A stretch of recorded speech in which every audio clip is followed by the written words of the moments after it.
Mulai mungkin tahun ya pokoknya 20 tahunan lebih air posong masuk ke kampung gitu. Wong dulunya itu ya udah ada rob masuk ke kampung.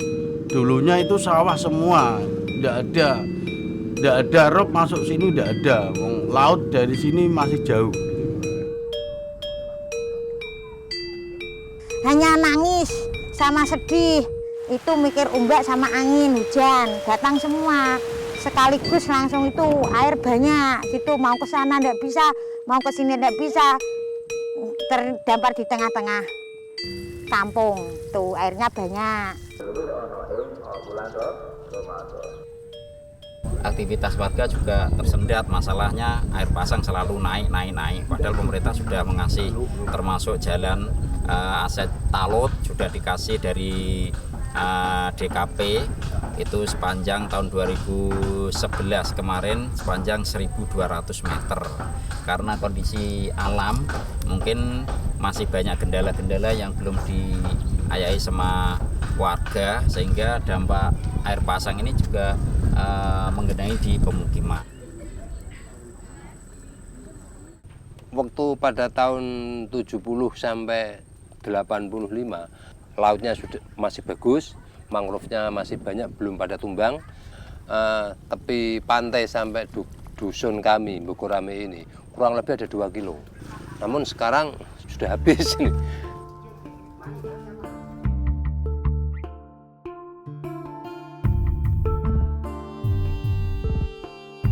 Indonesia sebagai negara kepulauan dengan jumlah penduduk yang lebih dari 230 juta jiwa dan sebagian besar masyarakatnya hidup di wilayah pesisir. Sehingga keberadaan ekosistem mangrove menjadi salah satu pendukung ketahanan pangan, pelindung dari angin kencang, banjir dan tsunami.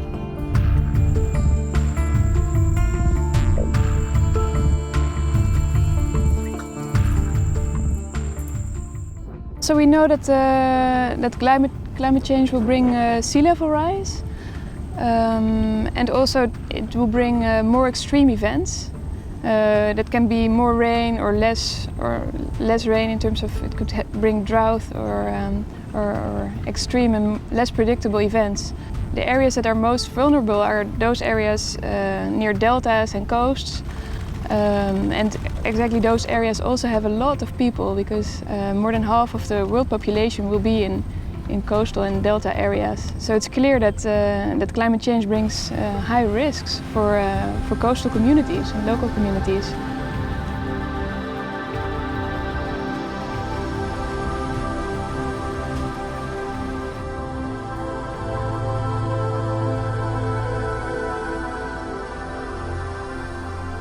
Hutan mangrove memiliki peranan yang vital dalam menjaga keseimbangan wilayah pesisir. Secara alami, garis pantai akan mengalami erosi dan akresi bersamaan dengan perubahan musim. Seperti saat pesisir utara Jawa masih memiliki mangrove dan vegetasi pantai yang baik. Dalam upaya mitigasi perubahan iklim, ekosistem mangrove juga merupakan penyimpan karbon yang baik. Akumulasi karbon di hutan mangrove 10 kali lebih tinggi dari ekosistem lain di daratan. Lebih dari 22,6% hutan mangrove di dunia saat ini ada di Indonesia yang masih memiliki 3 juta hektar hutan mangrove. Meskipun dalam 3 dekade terakhir, Indonesia kehilangan lebih dari 2,7 juta hektar hutan mangrove.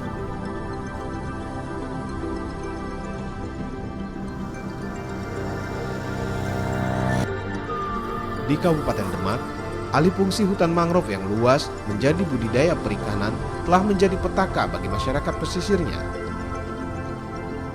Seperti saat ini yang terjadi di Desa Timbul Seloko.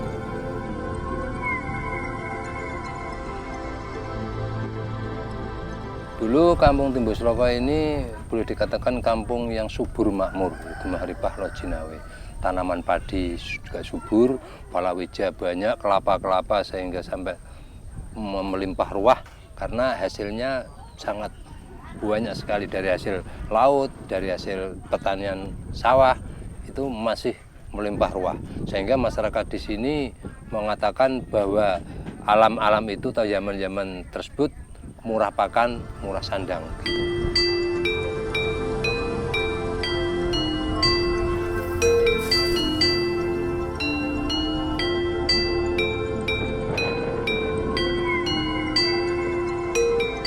So really a long time ago, way out there towards the coast, when the coast was still not eroded, it used to be mangroves over there.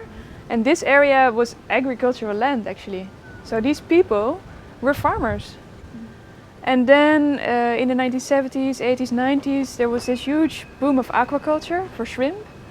And people started making aquaculture ponds here. At first at a small pace, and then it became bigger and bigger and bigger, and this whole area became aquaculture.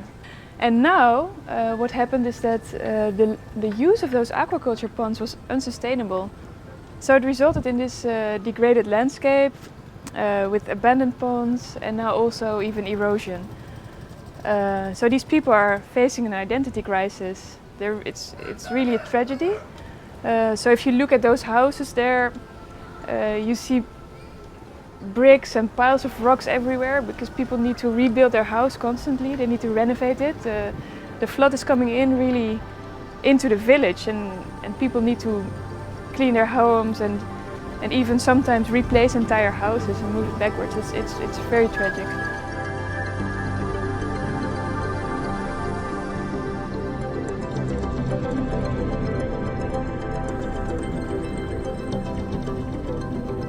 Kerusakan pesisir pantai utara Jawa ini sudah sangat urgent untuk dilakukan kegiatan penanggulangannya.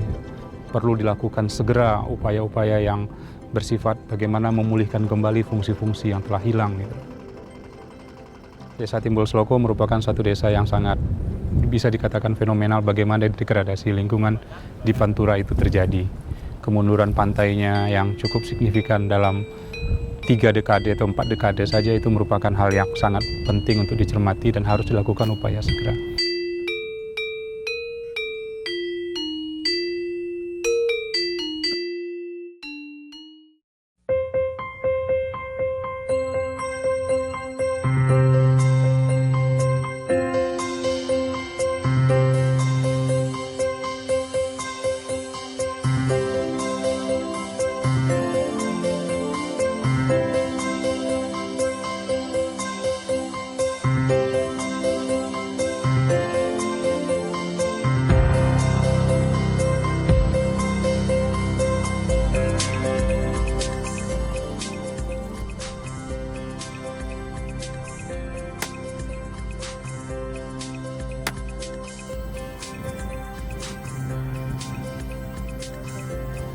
Timbul Sloko is suffering from really severe erosion.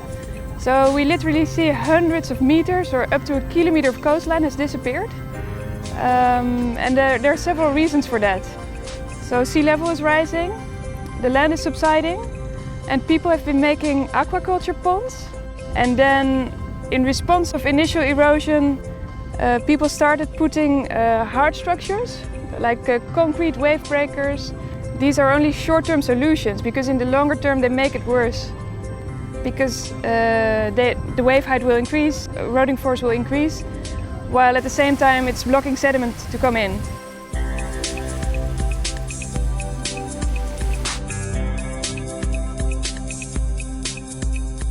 One of the reasons is that the mangroves have disappeared. And we know that mangroves have a strong coastal protection function. Because of their roots, they can attenuate waves and they can grab and capture sediment. So we were thinking of how can we bring this function back again here. So what we need to do here is restore the sediment balance so that there is enough mud for the mangroves to come back. And once the mangroves are back, they can have their coastal protection function again.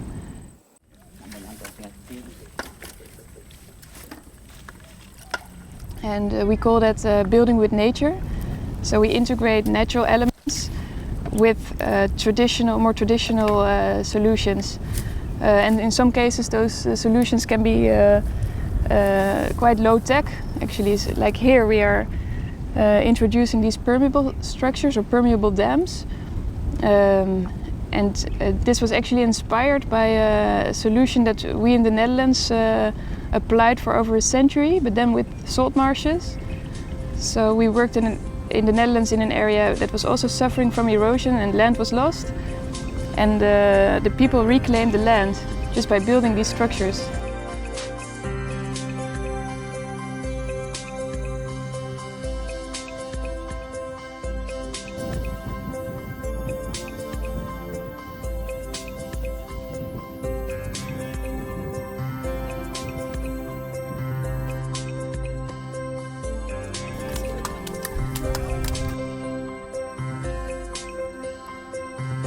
mudah-mudahan bisa mengamankan di daerah Bogorame atau Timbul Sloko sini bisa aman selama-lamanya.